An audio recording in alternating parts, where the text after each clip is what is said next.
Ollantumala invocó esta mañana a los médicos en huelga a retornar a los hospitales. Aseguró que la reforma de salud no se detendrá y descartó una privatización del servicio.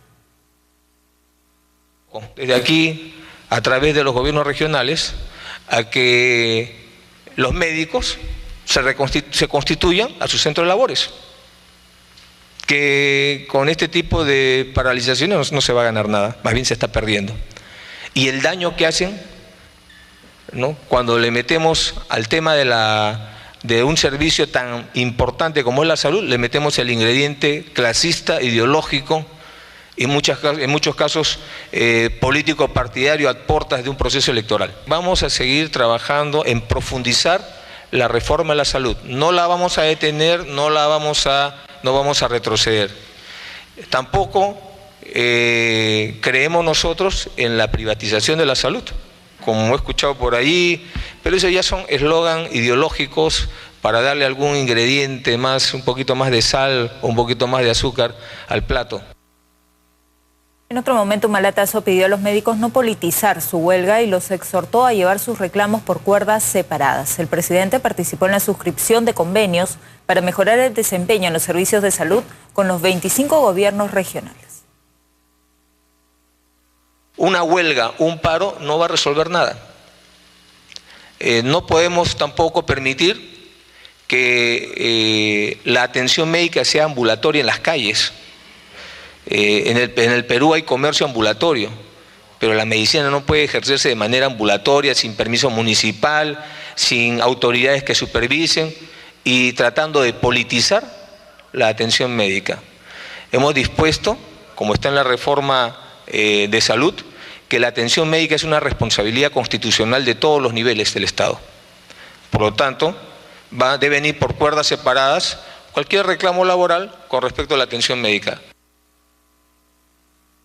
Por su parte, el decano del Colegio Médico, César Palomino, también invocó al presidente Ollantumala a sumarse al diálogo a fin de buscar una solución a sus demandas. En comunicación telefónica con ATV+, consideró que solo con su participación se podría suspender la huelga. Dudamos mucho que haya alguna solución, ¿no? Hay mesas de diálogo que pueden expresar buenas intenciones, pero si no hay decisión política y obviamente financiera de parte del ministro de Economía, pues no llegan a mucho. Pero son 11 días de huelga y los pacientes... Bueno, nosotros lo que queremos es invocar que las autoridades que tienen decisión real y que también tienen la capacidad de definir en el MEF intervengan, ¿no? Si el señor presidente ha tenido la preferencia de hacer invocaciones, yo creo que es prudente y nosotros también le invocamos a él que nos reciba. Pero escuchar la versión de ustedes sin levantar la huelga, o la podrían levantar y luego poder replantear ese tema de la conversación. Sería cuestión de conversar con la dirigencia nacional, tanto de Federación Médica Peruana como del Sindicato de Médicos del Seguro Social, y evaluar si es que el señor presidente va a estar presente, es otra cosa, ¿no? Ahora con información en vivo hasta Surco con Jesús Reyes, quien cubre la inspección parlamentaria de la casa de Óscar López Meneses. Adelante, Jesús. Fiorella, ¿cómo estás? Continuamos aquí en la casa de Óscar López Meneses en Surco. Aún continúa esta inspección ocular que viene realizando la Comisión del Congreso. Recordemos que están los tres congresistas, Johnny Lescano, Josué Gutiérrez y Juan Díaz Dios, además de un fiscal y 4 peritos que aproximadamente a las 10 de la mañana ingresaron a este condominio ubicado en el batallón Libres de Trujillo, en la cuadra 2 en el distrito de Surco. Son 8 viviendas que vienen siendo inspeccionadas por esta comisión para ver si encuentran algún indicio. Así que vamos a volver más adelante, Fiorella, con mayores novedades desde aquí. Jesús, si me disculpas un breve momento, tenemos que regresar al Ministerio Público. Ya se está tocando el tema de Ezequiel Nolasco. Escuchemos. El caso, pero ténganlo por seguro que el día 29 de este mes conocerán la decisión que tomará este despacho. También conocerán, supongo, después de 24 horas, la decisión que tomará el juez penal competente. Le puedo decir, sí, que esta medida es estas medidas que se han tomado en la investigación es en base de una resolución judicial emitida por el Tercer Juzgado Penal Nacional, que está vigente hasta el momento de formular la denuncia correspondiente, en la cual el juez decida contra quienes en mérito de la denuncia nuestra, contra quienes se abre proceso penal, contra quienes no, o definirá la situación propia del dictamen postulatorio o la denuncia postulatoria por parte del Ministerio Público. Si hay alguna pregunta adicional a ello, estoy dispuesto a contestarla dentro de los parámetros de la reserva propia de la investigación. Gracias, doctor Castro Sánchez. Por favor, igualmente el doctor Chávez Cotrina, que nos acompaña como coordinador de la Fiscalía contra el Crimen Organizado. Bueno, eran declaraciones de Manuel Castro Sánchez respecto a el representante de la Fiscalía Supraprovincial especializada contra la criminalidad organizada. Lo cual es un avance significativo a estas alturas del caso. Son varios años que la familia de Nolasco y creo que la sociedad entera espera un poco de justicia. Con este 90%, doctor, usted digamos que está en las condiciones de que la mayoría de las personas que se encuentran involucradas, digamos que está un porcentaje de que se ha probado de que están involucrados en este asesinato del señor Nolasco y todo este grupo organizado en el norte, en el Chimbote. Estamos a la espera del 100% para poder tener una opinión. Cometería, como le digo nuevamente, un error en adelantar opiniones sobre el respecto. La evaluación la tengo que tener y se va a conocer cuando emita la denuncia correspondiente. Le hacía la consulta porque ya por los medios está conociendo algunas declaraciones de los involucrados, ¿no?, de las personas que han sido capturadas y que están señalando ya a las personas pues que todo el mundo maneja, ¿no?, como presuntos autores intelectuales, autores materiales. Digamos que va por esa vía su investigación. En la resolución judicial de las medidas cautelares solicitadas por este despacho han sido notificadas a los abogados y a los interesados, a las personas detenidas. Supongo que el periodismo que ha sacado publicidad, algunos argumentos, algunas posiciones propias, seguramente ha tenido acceso a la resolución judicial. Por parte de este despacho, toda la documentación, todas las declaraciones la tiene de carácter reservado. O sea, no podemos saber si César Álvarez es el principal. La decisión y el conocimiento de las responsabilidades, partícipes o cómplices de este evento criminal se conocerán con el dictamen o la denuncia fiscal. ¿Ya emitió su declaración al señor Álvarez? Todavía. ¿Tiene una fecha programada? A ver, creo, ¿no? La programación debe terminar todas las diligencias el día sábado. ¿Qué tipo de diligencias faltan hacer en este caso? Las diligencias se están programando de acuerdo a la investigación criminal y tienen conocimiento los abogados de la defensa para que participen. Bien, si hay alguna intervención ya El para doctor, cualquiera de nuestros profesionales de Fiscalía, sí quiso. Algunas... Sinceramente, va a dar algunas declaraciones. Proviene el dinero de Maiman, Elizabeth Parco, por la cual ese dinero del cual estamos hablando es ilícito, de que se está lavando esa cantidad. ¿Podría explicar mejor cuál es la fuente? ¿A qué te refieres con la fuente? Cuando dice lavado de activos, es porque ese dinero no es legal. Entonces, ¿cómo produce Maiman ese dinero que no es legal? Eso es lo que él tiene que decir ahora cuando se reciba su declaración testimonial. Él ha indicado que los 8 millones que vienen de la empresa Mila y los 7 millones que vienen de la empresa Costey son producto de sus ahorros, de sus actividades comerciales, empresariales que tiene en su empresa Merjan en Israel. Y esos ahorros él los ha tenido en su empresa Confiado en Panamá. Y de su empresa Confiado en Panamá tiene su cuenta en el LGT Bank de Suiza. Entonces, de esos 17 sí los ha dicho, de dónde proviene. Pero los otros 9 todavía no, porque eso se detectó dentro de la pericia que hizo el Ministerio Público. Y eso lo va a tener que decir ahora en el proceso judicial, cuando vaya a declarar como testigo. Doctora, buenos días. César Romero, Leal de la República. Sí, lo que no entiendo es, doctora, lo que no queda claro ahí es, digamos, usted dice que hay 17 millones aproximadamente que llegan de Milat y Gautech. También ha dicho que Maiman tiene más o menos asegurado ya el 90% de la procedencia, digamos, la licitud de ese dinero. Y habla de 9 millones. ¿Son adicionales esos 9 millones? ¿Cómo llegaron a las cuentas de Coteva? ¿Depósitos en efectivo, transferencias? Digamos, ¿de dónde salen esos 9 millones? La pericia contable arroja los 9 millones de una apertura de certificados de depósitos del 26 de junio del 2012, ahí que lo indico, que aparece los 9 millones. Eso tiene que sustentarlo el señor Maiman o la señora Fernenberg. ¿Por qué? Porque tenemos que cuando se constituye la empresa Ecoteva, el 26 de enero del 2012, el 20 de febrero del 2012, la señora Fernenberg remite una carta al Banco Scotiabank de Costa Rica y dice que como administradora, presidenta de Ecoteva, va a administrar los fondos de las empresas Milan y Ecostay. De igual forma, el señor Danón, que hasta todos estos años, del 2006 al 2010, estuvo administrando Ecostay y Milan en Costa Rica, también manda una carta al Banco Scotiabank de Costa Rica y dice, efectivamente, desde ahora, 20 de febrero del 2012, todos los recursos de Ecostay y Milan pasan a Ecoteva. 20 de febrero pasa Ecoteva.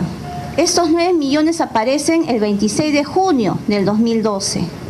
Entonces, en ese interín, eso es lo que se tiene que esclarecer.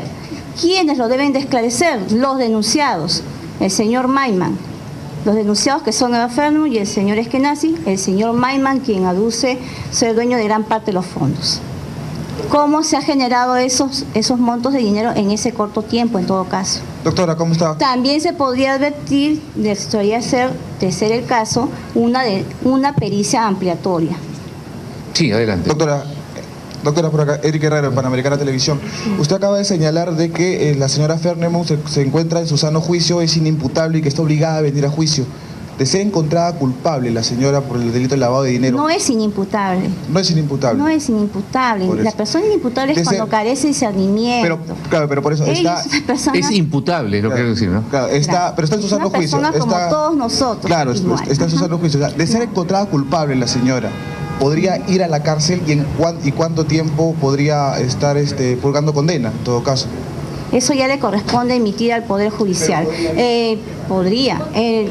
Eso es ya al final del proceso judicial. La pena es 20 años. Ahora, 20 años más 10 años son 30 y ella, por su responsabilidad restringida que tiene, en el sentido de la edad, de la prescripción, perdón, ¿no? Los mayores de 65 años tienen la facultad de que la prescripción de la acción penal se da en la mitad del plazo de un delito, de la pena de un delito normal, ¿no? Doctora, una precisión, pero no se le puede traer de grado o fuerza a la señora. O sea, por creo eso, que con el país... El código establece que las personas mayores de 65 años les corresponde comparecencia restringida. Si ella es citada en el Poder Judicial y no viene, no sustenta por qué no viene en una segunda oportunidad, el Ministerio Público o la Procuraduría de Lavado de Activos solicita al juez que se le varíe su mandato de comparecencia a detención, de ser el caso. ¿Pero hay convenio de extradición con Bélgica, doctora? También sí. Sí hay. Sí. Hay. Bien, perfecto. Entonces, si no hay ninguna otra inquietud, les agradecemos a todos ustedes. Los mantendremos informados. Muy bien, Fiorella. Bueno, pues Elizabeth Parco ha informado de los detalles del caso de Ecoteva. Ella ha señalado básicamente que será potestad del Poder Judicial, del juez que vaya a iniciar el proceso, variar o no la condición del expresidente de la República. De momento está como testigo, ella no descarta que se le varíe la condición a imputado por el caso de lavado de activos en el que está implicada pues su suegra y también su representante David Eskenazi. Respecto al caso de Nolasco, no hay mayor novedad. El fiscal Manuel Castro Sánchez ha señalado pues que el sábado se van a culminar las diligencias, todo está de forma reservada, por lo que no ha querido dar mayores revelaciones respecto a este caso. No ha querido señalar a César Álvarez como implicado, como responsable pues de los delitos del homicidio calificado en el caso de Ezequiel Nolasco. Bastante parco ha sido el fiscal Manuel Castro Sánchez. Fiorella. Bien, Igor, gracias por la información. Nosotros tenemos que continuar aquí con las noticias en Más que Noticias, pero les vamos a reiterar nuestra pregunta del día. El presidente del Consejo de Ministros ha anunciado que a partir del próximo año se van a ampliar las horas de estudio para los alumnos de educación secundaria en colegios de Lima que tendrán clases de mañana y además de tarde. ¿Usted está de acuerdo en que el gobierno amplíe las horas de clase para alumnos de secundaria? Precisamente nos encontramos aquí en estudios para hablar del tema con Juan Borea, integrante del Foro Educativo y director del Colegio Héctor de Cárdenas. ¿Cómo está? Muy buenas tardes. Muy bien, yo creo que la noticia es interesante, pero hay que saber matizarla. Porque claro que es bueno que haya una mayor cantidad de clases para los estudiantes de colegios estatales. ¿Por qué es necesario? ¿O no es necesario? Yo creo que es necesario, no, pero sí es conveniente. O sea, a mayor exposición del estudiante a un sistema educativo bueno, hay una mayor cantidad de aprendizaje. Pero no es exigirle demasiado. Yo creo que no, si es que se sabe cómo dar las clases. No es una cuestión simplemente aumentamos las clases y ya. En primer lugar, porque hay una serie de problemas. No se olviden que en Chile hace unos años se aumentaron también las clases para mañana y tarde y lo que se logró fue lo que se llamó la revolución de los pingüinos. Decían pingüinos por el uniforme escolar de los estudiantes, que dijeron que el mayor aumento de horas de clase no les había significado un mayor aumento en los logros de aprendizaje. Entonces lo que tenemos que ver nosotros no es las horas de clase como si fuera un tótem sagrado, sino la cantidad y calidad de las horas de clase necesarias para que haya un aprendizaje, no solo de capacidades académicas, sino también de actitudes éticas, de dimensión afectiva, de amor, de felicidad en la vida, que son también parte de la tarea educativa, aunque a veces nos olvidamos de que eso es importante, y no solo importante, sino lo más importante. ¿Significa que para llegar a esta medida de aumentar las horas de clase se han debido hacer otros pasos previos que no se han hecho? No, yo lo que creo es que está bien que se haga el anuncio, porque la intención es buena. Por ejemplo, los colegios particulares tienen clases la mayoría hasta las 3 de la tarde, 3:10, y está bien programado, entonces está muy bien. Lo que hay que hacer es que en el Estado se haga exactamente lo mismo. No nos olvidemos que en el gobierno del doctor Alan García se intentó también aumentar las horas de clase. Me acuerdo que en secundaria se aumentó 1 o 2 horas de clase en cada colegio de secundaria aplicando la matemática y lenguaje. Pero hubo un fracaso total y se abandonó caleta, como dicen, ¿no? O sea, sin hacer bulla, la bulla la hizo el presidente anunciando, pero poquito a poquito y calladitos quitaron la norma. ¿Por qué? En primer lugar, porque hay que ver las normas presupuestales. En esa época, no sé si habrán cambiado las normas ahora, los profesores que dictaban esas horas adicionales casi no podían cobrar la hora completa, sino cobraban 2, 3 soles, 6 soles. Entonces, no había profesores que quisieran dupletear. Otro problema que había en las escuelas, sobre todo en los colegios secundarios, que son de provincia, zona rural. En muchos casos, de muchas pequeñas escuelitas, o sea, que egresaron de primaria, van bajando los niños hacia el centro secundario. Muchos de ellos vienen ya con un desayuno ralo. Entonces llega a la 1 de la tarde y viene el hambre. Entonces, si no hay capacidad de Caliwarma o de cualquier otro programa de apoyo escolar para darles a estos niños un almuerzo, lo que vamos a tener es a chicos desesperados por salir, muertos de hambre y que no van a aprender nada. O sea, son varios factores. Otro factor es que las clases valgan la pena, porque si van a hacer más horas de lo mismo, entonces se van a aburrir. Entonces, yo estoy de acuerdo en que tiene que haber más horas de clase. ¿Y esto es independientemente de las actividades extracurriculares?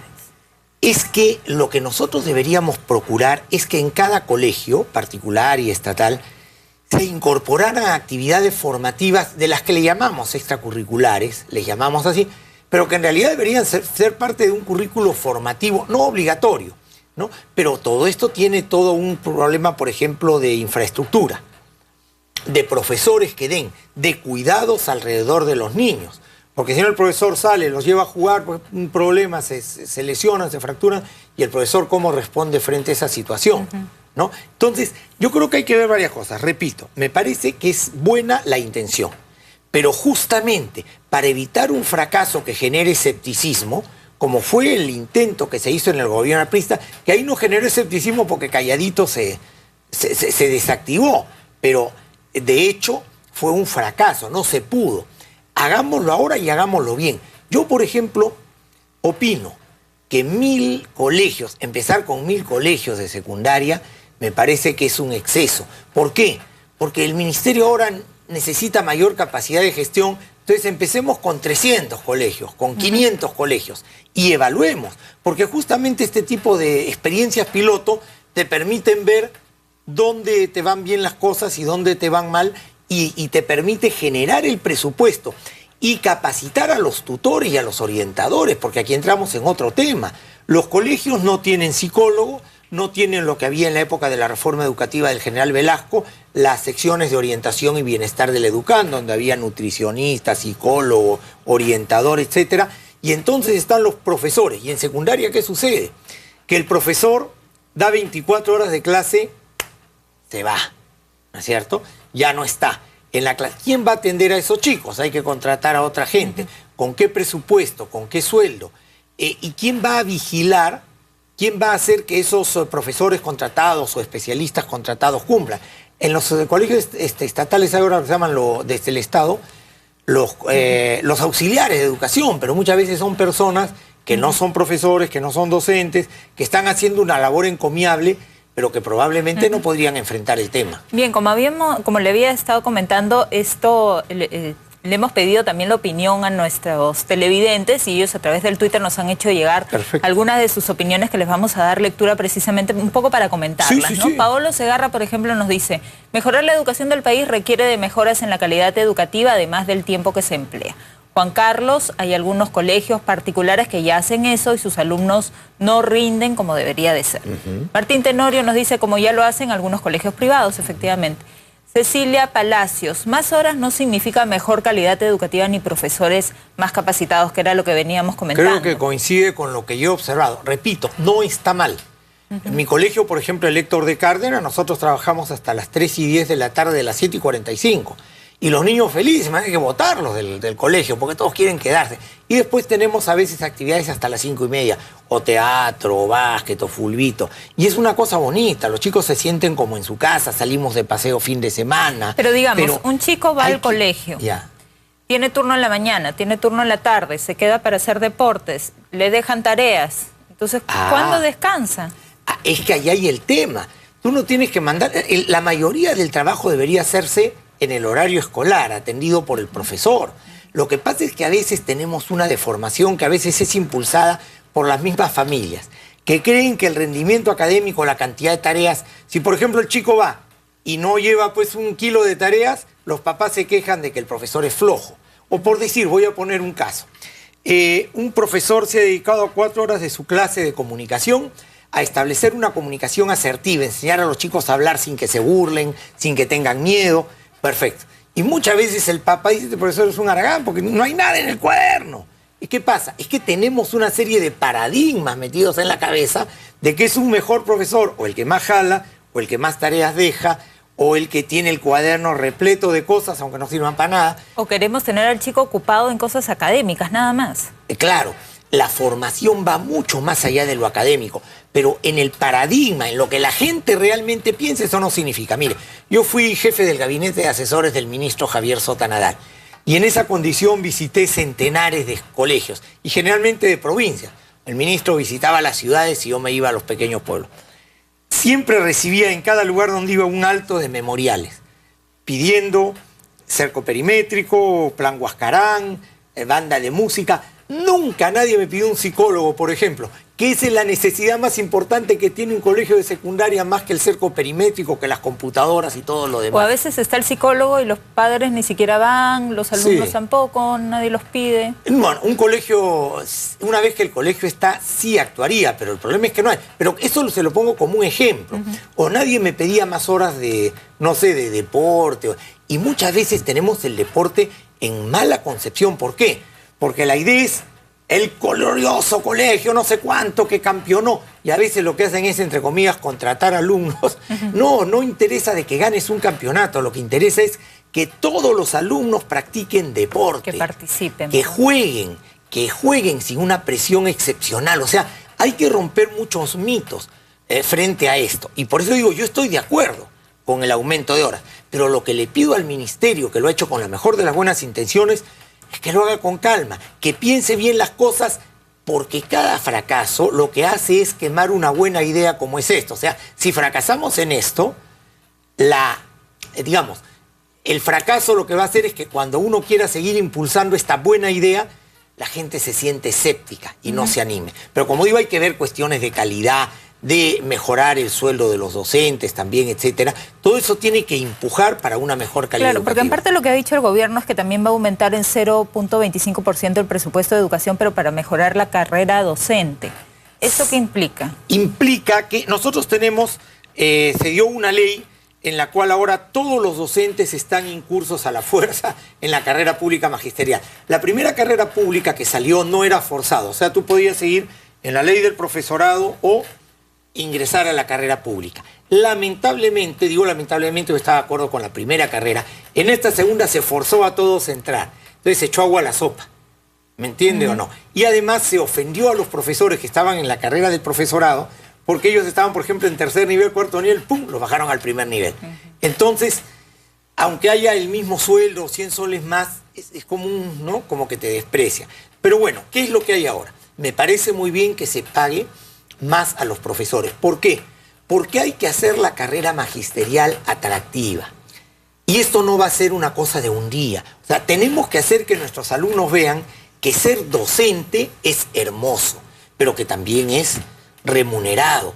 Muchos hablan de PISA, por ejemplo, ¿no es cierto? Bueno, pero para ser profesor, en Finlandia, en la educación en Finlandia, primer puesto de PISA, pero para ser profesor en Finlandia, tú tienes que ser del 10º superior de otra carrera. Y cuando estás en el 10º superior, postulas a educación. Y lo que les pagan a esos profesores, entonces pues, todo el mundo quiere ser profesor.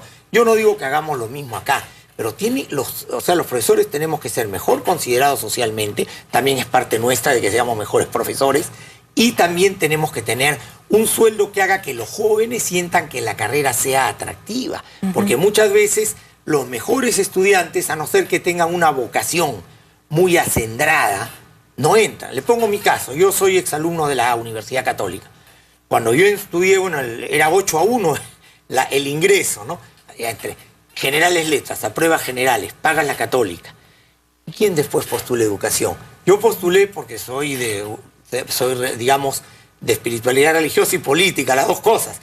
Hombres no habíamos ni para el equipo de fútbol en la carrera. Y todos éramos o curas o políticos. Gente que tiene una visión del mundo mayor. ¿Cómo hacemos atractiva la carrera? Ese es el tema y hay que subir los sueldos. Pero precisamente hay 4 líneas de acción que ha establecido el gobierno, que son revalorización de la carrera docente, infraestructura, que es necesaria definitivamente, calidad de aprendizaje, que acá es el aumento de la jornada, priorizar el inglés, la educación física, y también la gestión, que es modernizarla. Sí, efectivamente. ¿Estas 4 son suficientes? Son un resumen. Mire, la Ley General de Educación, lo que pasa es que en el Perú a veces damos las leyes y nos olvidamos que las hemos dado.